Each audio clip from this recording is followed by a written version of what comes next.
Hai, Assalamualaikum semua. Kita teruskan pembelajaran kita hari ini dengan tolak pecahan.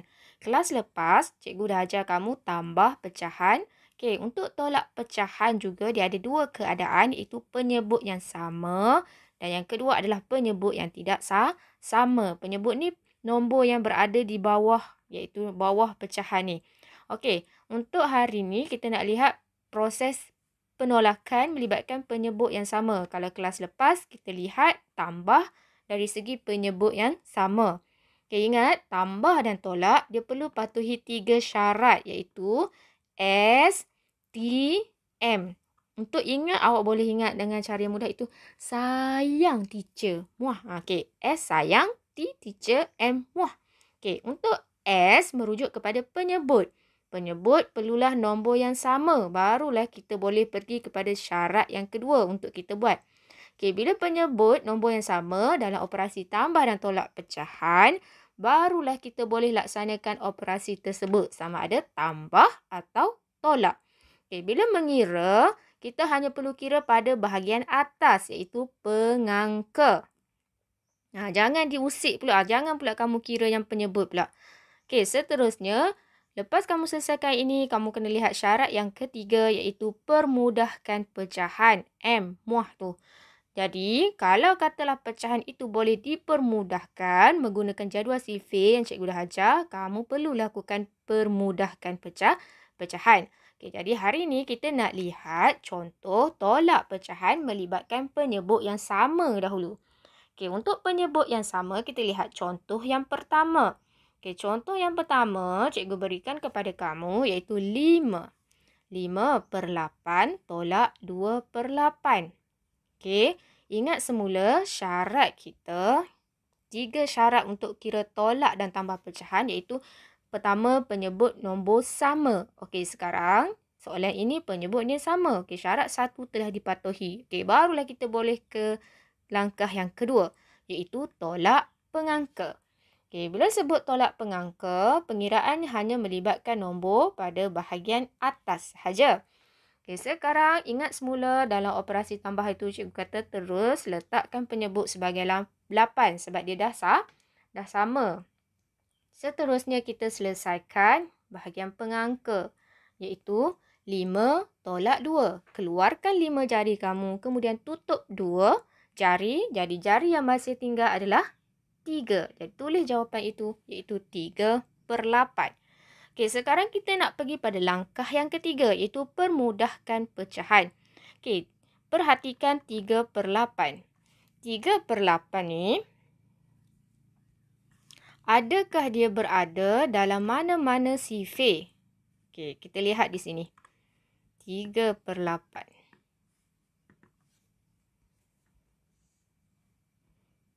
Okay, ini jadual sifir. Cuba lihat 3/8 ada dalam sifir iaitu sifir 1. Kalau dia sudah berada dalam sifir 1, maksudnya jawapan kita itu sudah dalam bentuk termudah. Jadi tak boleh dah dipermudahkan. Dia dah kurus dah nombor tu.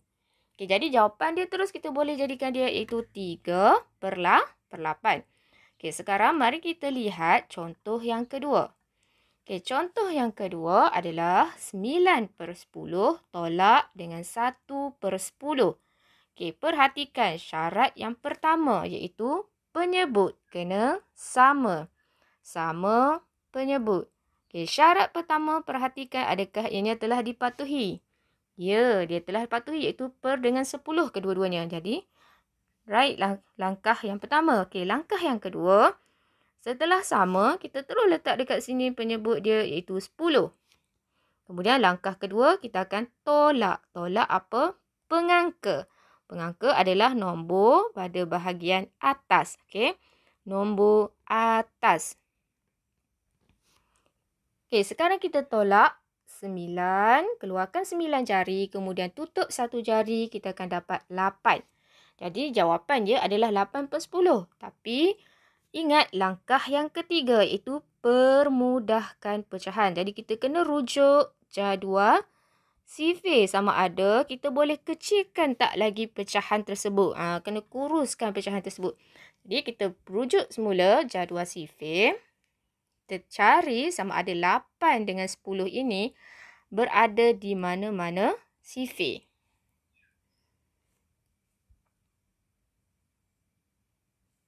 Okey, sekarang cuba kamu cari, ada tak 8 dengan 10 dalam sifir yang sama? Okey, bagus. Sebenarnya ianya berada dalam sifir 2, 8 dan 10. Jadi, bila kita permudahkannya, jawapan yang kita dapat adalah 4/5. Nampak? Ianya berada dalam sifir 2 dan pecahan 8/10 tu boleh permudahkan. Kita boleh kuruskan nombor tu. Macam cikgu ajar pada sesi tambah pecahan hari tu. Okey, kita lihat seterusnya apa yang berlaku kalau dia tanya kamu anu. Okey, anu ni adalah nilai yang kita perlu cari. Dia dah bagi jawapan, dia nak cari apa yang tersembunyi dalam kotak tu. Okey, kita bila libat soalan macam ni, kita kena lihat keseluruhan. Okey, lihat di bawah, penyebutnya adalah 8. Sudah sama. Jadi, yang berbeza sudah pasti yang ini. Bahagian pengangka. Perhatikan. Iaitu 7 tolak berapa? 7 tolak berapa sama dengan 3. Okey, 7 tolak berapa sama dengan 3? Kita akan keluarkan 7 jari, kemudian tutup 3 jari. Jadi, jari yang ada /4. 7 tolak 4 sebenarnya adalah 3. Jadi, ruangan anu tersebut adalah sebenarnya pecahan 4/8. Okey. 4/8 dalam ruangan anu tersebut. Okay, seterusnya, kita lihat contoh yang kedua. Okay, contoh yang kedua adalah berapa pecahan apa tolak 1/7 sama dengan 5/7. Okay, perhatikan penyebutnya adalah penyebut yang sama. Jadi, kita letakkan per 7 siap-siap. Kemudian, kita lihat berapa. Tengok bahagian pengangka ya. Bahagian atas, berapa tolak 1 sama dengan 5. Jadi, berapa sebenarnya tolak 1 sama dengan 5? Sebenarnya adalah 6, iaitu 5 tambah dengan 1. Jadi, pecahan anu tersebut adalah 6/7. Okey, cikgu harap kamu jelas. Dan mari kita lihat bersama-sama bagaimana nak menyelesaikan buku aktiviti muka surat 61. Okey, soalan pertama iaitu tolak. Bila tolak, tengok terus pada soalan yang diberi iaitu 6/7.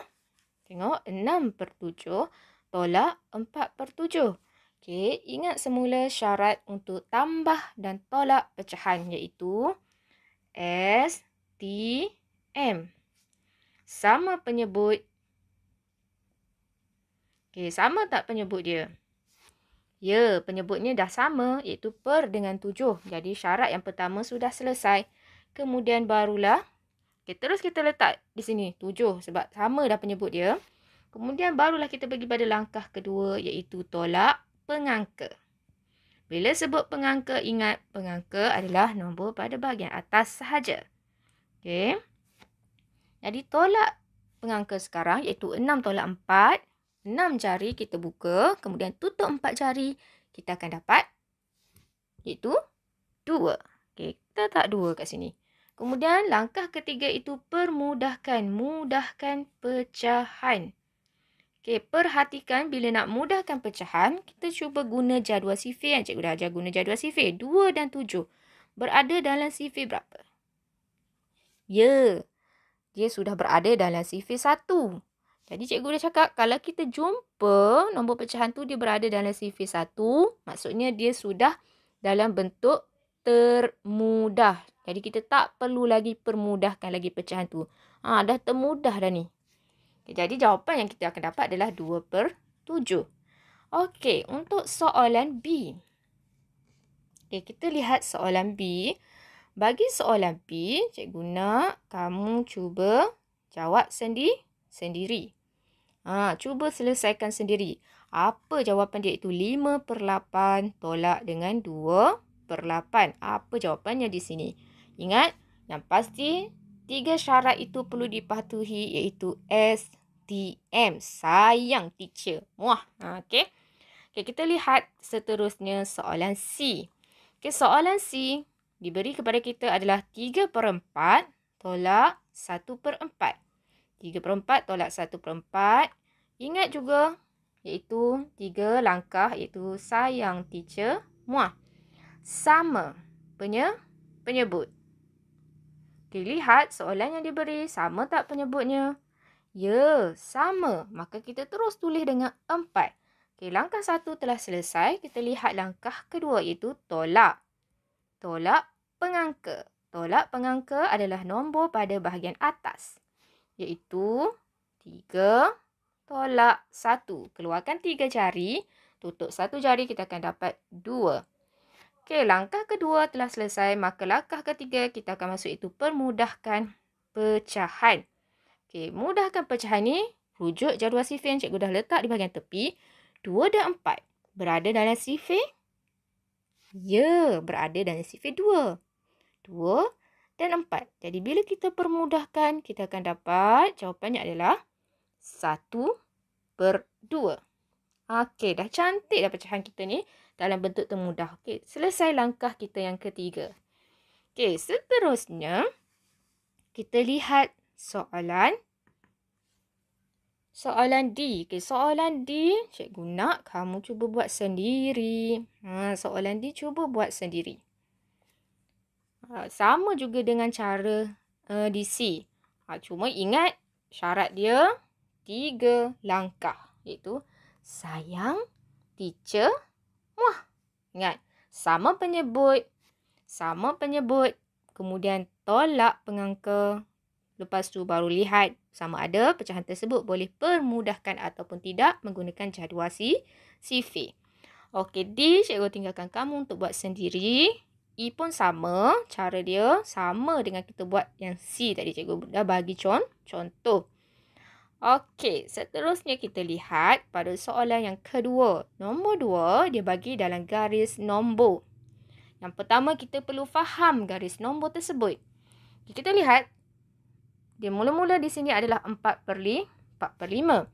Pergerakannya bermula di sini. Kalau tambah hari itu, dia lompat ke depan. Sekarang, kalau tolak, dia bergerak ke belakang. Okay, sekarang kita lihat. Dia tolak, berapa pergerakan dia itu? Kita kena tahu di sini sebenarnya adalah 1/5. Okey, ruangan sesengat ini 1/5. Jadi ada berapa 1/5 tu? Ada 2. Jadi dia terus tulis dekat sini. Tolak 2/5. Kemudian kita selesaikan guna cara cikgu dah ajar tadi. STM. Sayang teacher. Muah. Sama penyebut tak? Sama. Okey, selesai langkah 1. Terus tulis angka 5. Okey, yang kedua, langkah kedua itu tolak. Tolak pengangka. Tolak pengangka ini adalah nombor pada bahagian atas. 4, keluarkan 4 jari. Tutup 2 jari. Kita akan dapat jawapan 2/5. Okey, 2/5 ni dah tak boleh permudahkan sebab dia ada dalam sifir 1. Jadi itulah jawapannya sahaja. Okey, kita beralih kepada soalan B. Soalan B pun sama. Kita lihat dahulu. Okey, diberi kepada kita 8/9. 8/9 tolak berapa? Kita kena kira berapa anak panah ni bergerak. Kita tahu satu sengat ini adalah sebenarnya 1/9. Tengok, kita kena tengok penyebut dia tu per9. Sini 1/9, sini 1/9. Okey. Kita tulis dahulu. Kemudian kita bilang ada berapa 1/9 ni? 1, 2, 3, 4, 5, 6. Okey, jawapan dia kat ruangan kotak ni adalah 6/9. Jadi 8/9 tolak 6/9. Jawapannya adalah ini, iaitu 2/9. Okey, soalan C cikgu tinggalkan kamu untuk buat sendiri. Okey, perhatikan soalan C. Soalan C adalah pecahan per 10. Maka satu sengat ini adalah 1/10 1/10. 1/10. Tulis dahulu 1/10 ni. Okey. Kemudian lihat pergerakannya bermula dari ni. Jadi, pecahan ini perlu berada di bahagian hadapan. Kamu tulis mula. Okey, berapa kali dia tolak pergerakan dia ni? Berapa kali? Kita akan bilang pada 1/10 ni. 1, 2, 3, 4, 5, 6, 7. Sebenarnya adalah 7/10. Jadi jawapan 9/10 tolak 7/10 akan dapat jawapannya itu di sini. Okey, cuba kamu lengkapkan sendiri.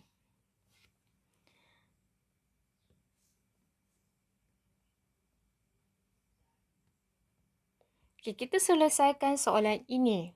Soalan yang ketiga, ayat yang diberi adalah selesaikan, iaitu tolak 2/7 daripada 5/7. Okey, kita ada 2/7 dan 5/7. Perhatikan, dalam pecahan ataupun proses tolak, kita perlu letak nombor yang besar, iaitu di hadapan 5/7 tolak 2/7. Okey, apa jawapannya? Cikgu nak kamu selesaikan sendiri. Yang pasti, ingat patuhi syarat dia itu sayang teacher muah. Sama penyebut dahulu, pastikan dia sama penyebut. Kemudian baru kita boleh laksanakan operasi itu sama ada tolak. Dan tolak itu hanyalah tolak pada bahagian pengangka. Dan yang terakhir, kena lihat sama ada dia boleh dipermudahkan atau tidak. Permudahkan pecahan menggunakan jadual sifir. Ingat, 3 langkah dalam proses tolak dan tambah pecahan. Okey, kita lihat seterusnya. Soalan B. Okey, soalan B pun sama, cari beza. Beza maksudnya kita akan guna operasi tolak. Okey. Jadi apa yang kita perlu tulis ada 7/8 tolak 3/8. Jadi cari apakah jawapan pecahan tersebut, hasil tolaknya. Ingat juga lagi sekali cikgu ingatkan 3 langkah iaitu sayang teacher muah. Okey, langkah pertama, ingat perlu pastikan sama penyebut. Kemudian baru kita boleh selesaikan sama ada operasi tolak ataupun tambah bagi pengangka. Okey, jangan tertukar penyebut dengan pengangka. Kemudian lihat sama ada kita boleh permudahkan atau tidak pecahan tersebut. Ingat, kalau penyebut dan pengangka, cikgu dah ajar ya. A per S. Nama cikgu dah tu. A untuk pengangka dan S adalah penyebut. Jangan tertukar lagi. Okey, sampai di situ sahaja pembelajaran kita dan cikgu harap kamu dapat melengkapkan latihan ini dengan video pembelajaran kita hari ini. Sehingga berjumpa lagi. Bye. Assalamualaikum.